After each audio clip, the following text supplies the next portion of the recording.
Hello and welcome to the another video of media academy. आज हम पढ़ने वाले हैं क्लासिफिकेशन ऑफ मेंटल डिसऑर्डर्स, मतलब मेंटल डिसऑर्डर को किस तरीके से क्लासीफाई किया गया। क्लासीफाई कैसे किया गया कि जो कॉम्प्लेक्स फिनोमिनास थे, मतलब अलग अलग प्रकार की डिजीज, अलग अलग प्रकार के डिसऑर्डर्स थे, तो उनको एक कैटेगरी वाइज, क्लास के वाइज और रैंक के वाइज क्लासीफाई किया गया। किस आधार पर कि उनके सिम्टम्स कैसे हैं और उनकी सीवियरिटी के आधार पर कैसे। क्या लिखा हुआ है कि classification of is a process. Classification का एक प्रोसेस है जिसमें कि जो कॉम्प्लेक्स फिनोमिनन्स है उनको एक ऑर्गेनाइज तरीके से कैटेगरीज, क्लासेस और रैंक्स में डिवाइड किया गया। देन किन चीज़ों को साथ में रखा गया जो कि एक दूसरे से रिसेंबल करती हो, और उन चीज़ों को सेपरेट कर दिया गया जो एक दूसरे से डिफरेंट थी। मतलब जो सिमिलर जो डिसऑर्डर्स थे उनको एक साथ या एक कैटेगरी में रखा गया, और जो एक दूसरे के सिम्टम्स जो रिलेट नहीं करते थे या एक दूसरे से बिल्कुल डिफर थे उनको अलग तरीके से क्लासीफाई किया गया। मेनली 3 तरह के क्लासिफिकेशन है जो साइकेट्रिक डिसऑर्डर्स में चलते हैं। पहला आता है ICD-10, नेक्स्ट आता है DSM-5 एंड इंडियन क्लासिफिकेशन। तो तीनों को हम डिटेल में पढ़ेंगे। सबसे पहले हम पढ़ेंगे ICD-10। नाउ फर्स्ट क्लासिफिकेशन जो है अपना वो क्या है, ICD-10। ICD-10 का फुल फॉर्म क्या है, international statistical classification of disease and health related problems. ठीक है, किसके द्वारा दिया गया था, WHO ने ICD-10 लॉन्च किया था कब, 1992 में। देन इसमें क्या था कि जो अलग अलग डिजीज़ को अलग अलग चैप्टर्स में रखा गया, या अलग अलग कैटेगरी की डिजीज़ को अलग अलग चैप्टर्स में रखा गया, जिसमें जो F चैप्टर था उसमें साइकेट्रिक डिसऑर्डर्स को रखा गया। तो चैप्टर F क्लासीफाई साइकेट्रिक और mental disorder and behavioural disorder, जिसके क्या है साइकेट्रिक या बोल सकते हैं मेंटल डिसऑर्डर्स आते हैं या बिहेवियरल डिसऑर्डर्स आते हैं। किसके अंदर, चैप्टर F में। तो चैप्टर F में अल्फ़ा न्यूमरिक कोड के थ्रू अलग अलग जो डिजीजेस थी उनको कोडिंग दी गई। F00 to F99, मतलब ये स्पेसिफिक कोड किसी एक डिजीज़ के लिए, तो ये स्पेसिफिक कोड किसी एक डिजीज़ के लिए, मतलब F00 to F99, मतलब 100 डिजीजेस को अलग अलग कोड दिया गया, जिसको हम डिटेल में आगे पढ़ेंगे। नाउ हम डिस्कस करेंगे अलग अलग कैटेगरीज ICD-10 की जो कि दी गई थी WHO के द्वारा। सो हम ऑलरेडी डिस्कस कर चुके हैं कि F00 to F99 तक जो अलग अलग डिसऑर्डर्स हैं उनको कैटेगराइज किया गया है या उनको कोडिंग दी गई है। सो F00 to F09 में कौन सी कैटेगरी आती है, ऑर्गेनिक कैटेगरी आती है, जिनमें सिम्टोमेटिक और मेंटल डिसऑर्डर्स आते हैं। देन F10 to F19 में कौन आते हैं, मेंटल एंड बिहेवियरल डिसऑर्डर्स आते हैं। किस वजह से, साइको एक्टिव सब्सटेंस यूज़ की वजह से जो डिसऑर्डर्स होते हैं वो किस में आते हैं, F10 to F19 कैटेगरी में। F20 to F29 में क्या आते हैं, सीजोफ्रेनिया, ये सीजोटाइपल और डिल्यूजनल डिसऑर्डर्स जो है वो किस में आते हैं, F20 to F29। इन सब चीज़ों को हम आगे डिटेल में डिस्कस करेंगे। अभी हम सिर्फ सुपरफिशियली देख रहे हैं कि कैटेगरीज कौन कौन सी है और किस अकॉर्डिंग डिवाइड करी गई है। F30 to F39, मतलब हर कैटेगरी में 10 डिसऑर्डर्स हैं या उनको कैटेगराइज करके एक नाम दिया गया है। तो F30 to F39 में कौन से डिसऑर्डर्स आते हैं, मूड डिसऑर्डर्स। F40 to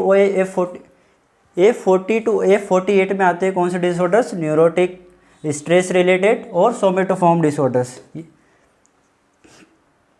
सो हमने क्या देखा, F0 to F09 में कौन से डिसऑर्डर्स आते हैं या कौन सी कैटेगरी के डिसऑर्डर्स आते हैं। F10 में मेंटल और बिहेवियरल डिसऑर्डर्स आते हैं जो साइको एक्टिव सब्सटेंस यूज़ की वजह से होते हैं। F20 to F29 में सीजोफ्रेनिया रिलेटेड और डिल्यूजनल डिसऑर्डर्स आते हैं।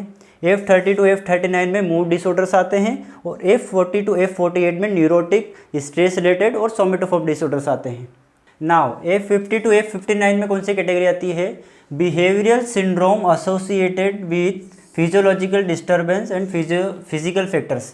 ऐसे बिहेवियरल सिंड्रोम या ऐसे ग्रुप ऑफ सिम्टम्स बिहेवियर से रिलेटेड जो किसी फिजियोलॉजिकल डिस्टर्बेंस की वजह से आते हैं, वो कौन से कैटेगरी में आते हैं, F50 to F59 में।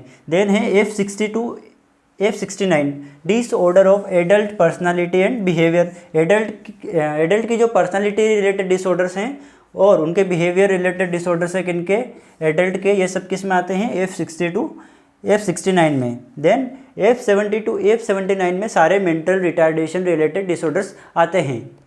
नाउ नेक्स्ट जो कैटेगरी है वो F80 to F89, इसमें कौन से डिसऑर्डर्स आते हैं, इसमें डिसऑर्डर्स आते हैं psychological development related. Psychological development related disorders किस में आते हैं? F82 F89 कैटेगरी में। देन आती है अपनी F92 F98 कैटेगरी। इसके अंदर कौन से डिसऑर्डर्स आते हैं? बिहेवियरल एंड इमोशनल डिसऑर्डर्स, जो कब आते हैं? चाइल्डहुड और एडोलेसेंस के टाइम पे, जो जिनका ऑनसेट होता है। बिहेवियरल और इमोशनल डिसऑर्डर्स का ऑनसेट कब होता है? चाइल्डहुड एडोलेसेंस के टाइम पे। वो डिसऑर्डर्स किस में आते हैं? F92 F98 में। नेक्स्ट है F99। इसमें ऐसे डिसऑर्डर्स आते हैं जिनके बारे में अभी डिफाइनाइट टर्म नहीं दी गई हो या जिनके ऊपर अभी रिसर्च चल रही हो, वो सब किस में डाल दी जाते हैं? F99 में, या इसको अभी प्रॉपरली कैटेगराइज नहीं किया गया है। तो हम डिस्कस कर चुके हैं क्या? ICD-10। ICD-10 में F002 F99 तक अलग अलग कैटेगरीज बनाई गई, जिसमें अलग अलग डिसऑर्डर्स आते हैं, जिनको डिटेल में हम नेक्स्ट वीडियो में या अगली किसी वीडियो में डिटेल से डिस्कस करेंगे। नाउ हम आते हैं DSM-5 पे। फर्स्ट क्लासिफिकेशन ICD-10 हम देख चुके हैं, उनकी कैटेगरीज देख चुके हैं। डिटेल में हम नेक्स्ट वीडियो में उसके बारे में डिस्कस करेंगे। नेक्स्ट जो क्लासिफिकेशन है वो DSM-5, ठीक है। कब पब्लिश किया गया? 18 मई 2013 को। कहाँ पर? तो यूनाइटेड स्टेट्स के अंदर। किसके द्वारा किया गया? तो अमेरिकन साइकेट्रिस्ट या साइकेट्रिक एसोसिएशन के द्वारा। ICD-10 किसके द्वारा किया गया था? WHO के द्वारा। और ये जो है ये किसके द्वारा किया गया है? अमेरिकन साइकेट्रिक एसोसिएशन के द्वारा। कौन? DSM-5। ये DSM-4 का अपडेटेड वर्जन है। कौन सा? DSM-5, जिसका फुल फॉर्म है diagnostic and statistical manual of mental disorders. इसमें अलग अलग एक्सिस पे या अलग अलग एरियाज़ के द्वारा मेंटल डिसऑर्डर्स को डिवाइड किया गया है। नाउ DSM-5 डिस्कस करने से पहले हम DSM-4 समझ लेते हैं कि वो किस तरह से वर्क करता था। तो DSM-4 5 एक्सिस के ऊपर वर्क करता था। फर्स्ट एक्सिस में क्या थे? क्लिनिकल साइकेट्रिक डायग्नोसिस, जो मतलब ऐसी डायग्नोसिस है, ऐसे क्लिनिकल मेंटल डिसऑर्डर्स जिनमें स्पेशल अटेंशंस की ज़रूरत होती थी या उनको तुरंत ट्रीटमेंट की ज़रूरत होती थी। एग्जाम्पल के लिए सिजोफ्रेनिक अटैक या पैनिक अटैक्स। नेक्स्ट जो था वो क्या था? एक्सिस सेकेंड, उसमें क्या थे? पर्सनालिटी डिसऑर्डर्स या मेंटल रिटार्डेशन। ऐसे पर्सनालिटी डिसऑर्डर्स या मेंटल रिटार्डेशन जो बचपन से लोगों में रहते हैं, या ऐसे पर्सनालिटी डिसऑर्डर्स, सभी प्रकार के जो पर्सनालिटी डिसऑर्डर्स वो किस में आते थे? एक्सिस 2 के अंदर। एक्सिस 3 के अंदर क्या चीज़ें आती थी? General medical condition. General medical conditions की वजह से जो मेंटल एबनॉर्मलिटीज़ अराइज होती थी वो किस में आती थी? जनरल मेडिकल कंडीशंस में। देन एक्सिस 4 में क्या चीज़ आती थी? Psycho social and environmental problem. Psycho social या एनवायरमेंटल प्रॉब्लम, जैसे किसी की जॉब जाने की वजह से जो मेंटल प्रॉब्लम्स अराइज होती थी, या किसी अपने लव इंडिविजुअल्स की डेथ की वजह से जो मेंटल प्रॉब्लम्स जो आती थी, एंजाइटी, स्ट्रेस या सिजोफ्रेनिया का शिकार अगर होता, तो वो सब डिसऑर्डर्स किस में आते थे? एक्सिस 4 में, साइको सोशल एनवायरमेंटल प्रॉब्लम्स में। Then axis 5 global assessment of functioning in current and past 1 year. मतलब इसमें असेसमेंट किया जाता था किसी भी इंडिविजुअल का या मेंटल इल पेशेंट का, जिसमें कि एक स्कोर रहता है 100, एक स्केल दी गई थी उसके आधार पर कि उसकी कॉप अप एबिलिटीज़ कितनी हैं। बट ये जो DSM-4 था, ये कहीं ना कहीं जो साइकेट्रिस्ट या जो हेल्थ प्रोफेशनल्स थे उनके लिए थोड़ी सी प्रॉब्लम बन रहा था। उनको डिस्टिंग्विश करने में डिसऑर्डर्स को थोड़ी सी प्रॉब्लम हो रही थी। उसके लिए लाया गया क्या? DSM-5। DSM-5 को इंट्रोड्यूस किया गया। क्यों? क्योंकि कुछ खामियां जो थी वो इसमें DSM-4 में देखी गई थी, जिसके कारण वो एलोबरेट करना पड़ा कि इसको DSM-4 को प्रॉपर एलोबरेट करके DSM-5 बनाया गया, जिससे कि प्रॉपर डिस्टिंग्विश किया जा सके अलग अलग डिजीज़ की मेंटल डिसऑर्डर्स के। DSM-4 में सुधार करके DSM-5 लाया गया, जिसमें कोडिंग करी गई कैसे? 1.2.1 से 1.2.18 तक। सो 1.2.1 में कौन से डिसऑर्डर आते हैं? न्यूरो डेवलपमेंट डिसऑर्डर्स, मतलब बाय बर्थ जो डिसऑर्डर्स हुए हैं मेंटल मतलब ब्रेन के अंदर, जिसके कारण क्या देखने को मिले? न्यूरो डेवलपमेंट डिसऑर्डर्स देखने को मिले। वो किस में आएंगे? 1.2.1 में। देन नेक्स्ट है उसमें क्या आते हैं? सीजोफेनिया और उससे रिलेटेड डिसऑर्डर्स और साइकोटिक डिसऑर्डर्स। नेक्स्ट 1.2.3 में आते हैं बाइपोलर और उससे रिलेटेड डिसऑर्डर्स। 1.2.4 में आते हैं डिप्रेशन से रिलेटेड या डिप्रेसिव डिसऑर्डर्स। 1.2 2.5 में आते हैं एंजाइटी डिसऑर्डर्स, 1.2.6 में आते हैं कौन से ऑब्सेसिव कंपल्सिव डिसऑर्डर्स, और उससे रिलेटेड डिसऑर्डर्स जो है वो किस में आते हैं 1.2.6 में। 1.2.7 में आते हैं ट्रोमा या स्ट्रेस रिलेटेड डिसऑर्डर्स, मतलब किसी इंजरी के कारण जो या किसी स्ट्रेसर में एनवायरमेंटल स्ट्रेसर के कारण जो मेंटल डिसऑर्डर्स हुए हैं वो किस में आएंगे 1.2.7 में। नेक्स्ट जो 1.2.8 जो कोड दिया गया DSM-5 के अंदर वो किसको दिया गया डिसोसिएटिव डिसऑर्डर्स को, जिन लोगों की थॉट्स में और सब चीज़ों में रिलेशन जो एक डिसकनेक्शन हो जाता है उन डिसऑर्डर्स को किस में रखा जाता है डिसोसिएटिव डिसऑर्डर्स में। 1.2.9 जो कोड है वो दिया गया किसको somatic symptoms and related disorders, मतलब किसी फिजिकल एबनॉर्मलिटी की वजह से या फिजिकल या ट्रॉमा की वजह से जो मेंटल इलनेस अगर होती है वो किस में आती है सोमेटिक सिम्टम्स में या रिलेटेड डिसऑर्डर्स में।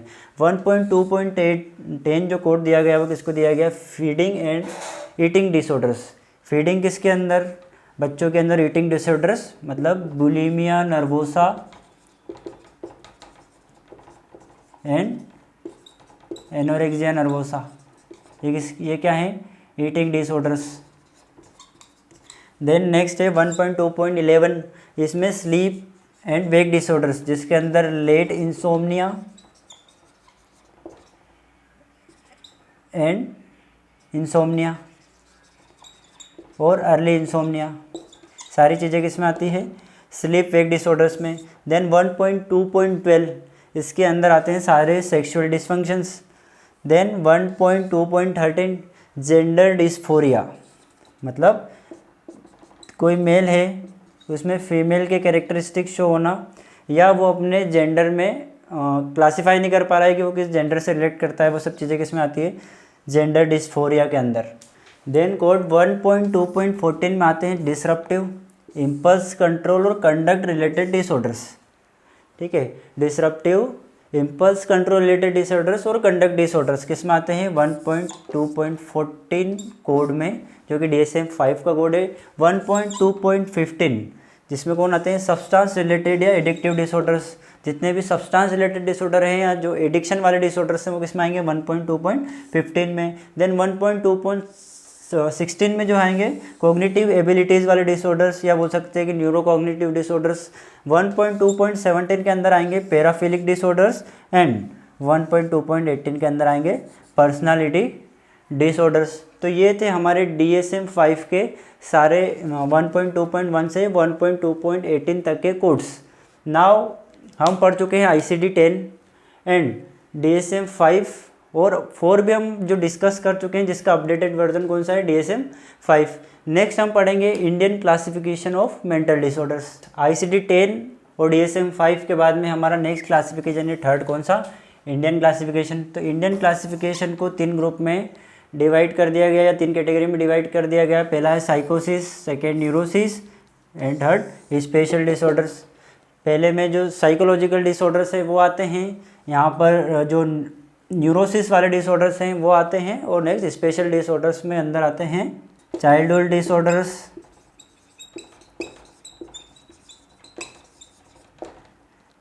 एंड मैनी, जो अपन डिटेल में आगे डिस्कस करेंगे। सो सबसे पहले अपन देख लेते हैं साइकोसिस डिसऑर्डर्स क्या होते हैं।